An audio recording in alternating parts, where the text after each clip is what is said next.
El día de hoy mis compañeros Mario Reyes, Ana Sofía Marín y mi persona Yadira Paola Garra Flores le vamos a hablar de la inestabilidad. Nosotros basamos este tipo de temas de la inestabilidad en el tracto gastrointestinal en un artículo que es el que venimos a tratar. El artículo en el cual nosotros vamos a tratar el día de hoy se estudia el por qué el fármaco de la Manit, que es un fármaco que se utiliza para tratar la tuberculosis. A veces este tipo de fármaco no se absorbe bien en el intestino y se trata de estudiar mediante este artículo cómo se puede evitar que este tipo de absorción se estropee en el estómago debido a los cambios en la acidez, es decir, en el pH.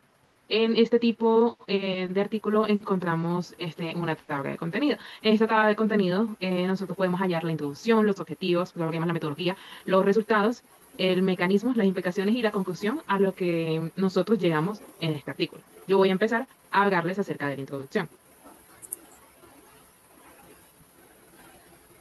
De acuerdo. En la introducción que nosotros encontramos en este artículo, se explora un tipo de inconveniente, y es el cual, como muchos fármacos, en este en específico es el de la manit, no se absorben bien debido a que son poco solubles. Lo que se plantea en el artículo es cómo este fármaco, es decir, el de la manit, se mezcla con polímeros como el HPMCP o HPMCAC.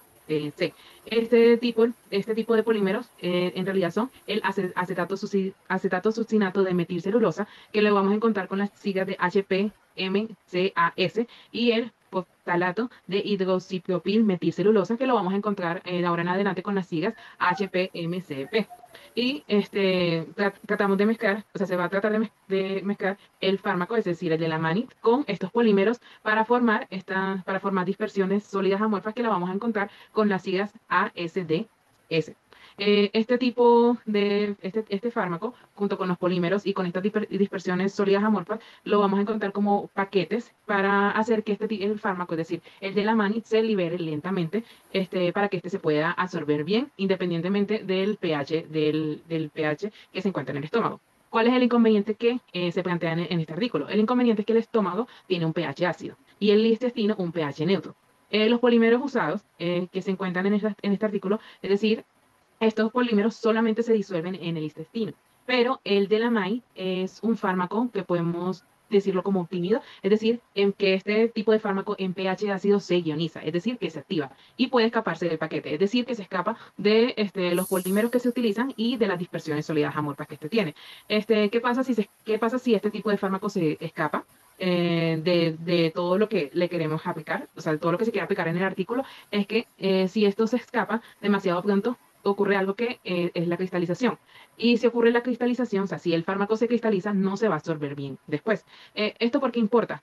Por ejemplo, esto importa mucho porque si se toma el medicamento con comida, por ejemplo, el pH del estómago al momento de comer puede subir a 5. O si la persona, por ejemplo, usa antiácido, el de la MAI puede cristalizarse y por ende esto no va a hacer ningún efecto. A la persona no le va a hacer efecto. Aquí también nosotros encontramos unos objetivos que básicamente en el artículo se plantean, son tres objetivos muy importantes. El primero es que se busca adaptar la solubilidad del de la manit. Esto con polímeros, que son los que ya se plantean en el artículo, se tiene que buscar que este fármaco se solubilice en polímeros que sean distintos en distintos niveles de pH que se pueden encontrar en el estómago. El segundo objetivo es que se tiene que medir liberación. Lo que más se busca aquí es que la liberación pues, sea lenta debido al ambiente en el cual se encuentra. Aquí se busca medir la liberación del fármaco en condiciones que simulan el paso del estómago al intestino. Este tipo de simulaciones las vamos a ir viendo en el transcurso de esta presentación. Y lo segundo es que se van a identificar los mecanismos de falla. El mecanismo que nosotros encontramos que más falla es la cristalización, ya que como hemos encontrado, si el fármaco se cristaliza, no se va a absorber y por ende no va a provocar ningún tipo de efecto terapéutico en la persona. En el artículo hay tres tipos de problemas que se presentan. El primero que se presenta es la inestabilidad, o sea, lo dividimos en tres, que son los que se presentan en el mismo, que es la inestabilidad en el pH gástrico, la variabilidad fisiológica y las limitaciones de los polímeros que son los que hemos encontrado, o sea, que son los que se encuentran en el artículo. ¿Cuál es el inconveniente? El inconveniente en esto es que, por ejemplo, en la inestabilidad en el pH gástrico ocurre es que el fármaco, no se libera, no se libera completamente, sino que se libera a medias en el estómago. ¿Esto qué significa? Que aunque los polímeros no deberían soltar el delamide en el pH ácido del estómago, a veces el fármaco se puede filtrar y por ende se puede cristalizar, se cristaliza. Esto más que todo se encontró que ocurre peor es en el polímero HPMCAS, pero con el polímero, es decir, HPMCP, ocurre mejor. Entonces, decir que en uno se puede liberar mucho más que en otro. En la variabilidad fisiológica encontramos que en el pH, cuando es muy ácido, por ejemplo, en el pH 1.6, que es muy ácido, el de la maíz se puede liberar un poco, pero no cristaliza mucho. Y en cuando el pH se encuentra en de 3 a 5, es decir, menos ácido, como por ejemplo cuando una persona acaba de comer, se cristaliza más y por ende esto bloquea la liberación.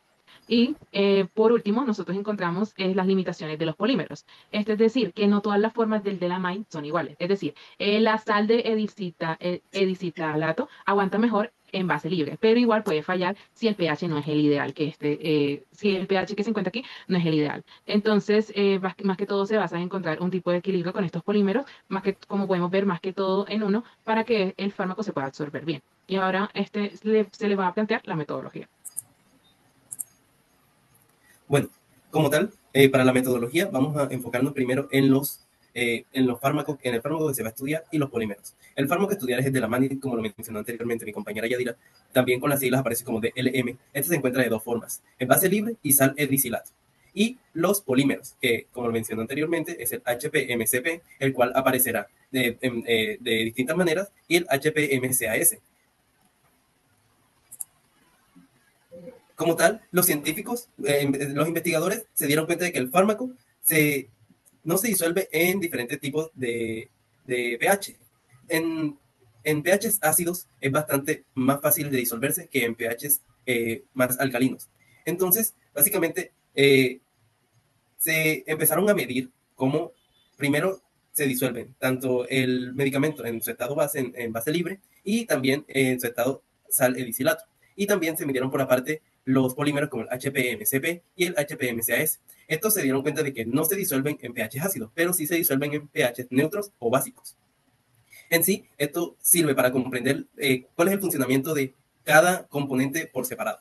Y ahora, enfocándonos en la solubilidad, se tomaron distintos grados, como lo había mencionado anteriormente, y creando distintas soluciones con distintos pHs, se dieron cuenta en cuánto tiempo se podía disolver estos polímeros.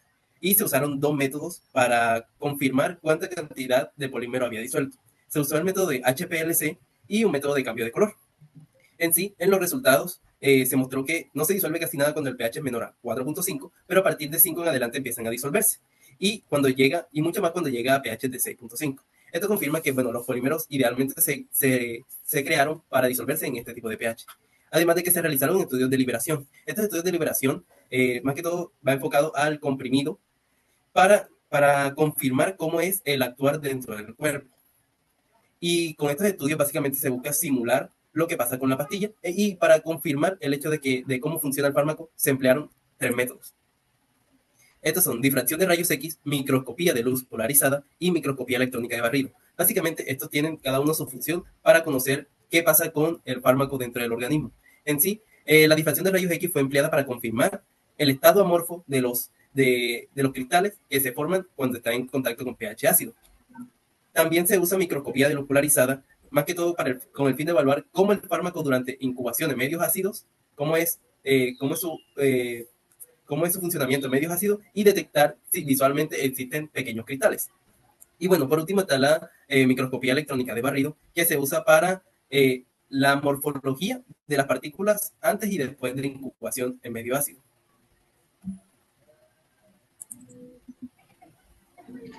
Bueno, para hablar de los resultados, primero se nos presenta una gráfica. Esta gráfica es una medición donde se comparan los diferentes tipos de polímeros. Se presenta una línea negra en donde se muestra el estudio sin agregar los polímeros y luego las líneas rojas presentan los diferentes tipos de los polímeros y los diferentes resultados según la mejora en la solubilidad que estos presentan.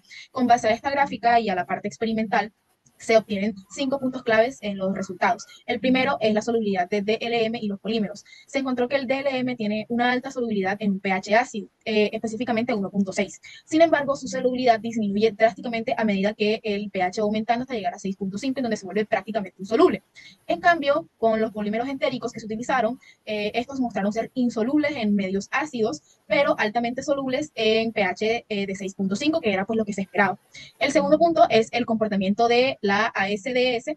en diferentes pHs. En un pH de 6.5, todas las formulaciones, tanto de DLM base libre como de sal edicilato, mostraron pues lo que es una rápida y completa liberación del fármaco, esto gracias a la disolución del polímero. Sin embargo, en un pH ácido de 1.6 hasta 5, se observa que hay una fracción de DLM que se libera de la matriz, a pesar de que el polímero es insoluble, lo que hace que se genere una sobresaturación que favorece lo que es la liberación del fármaco.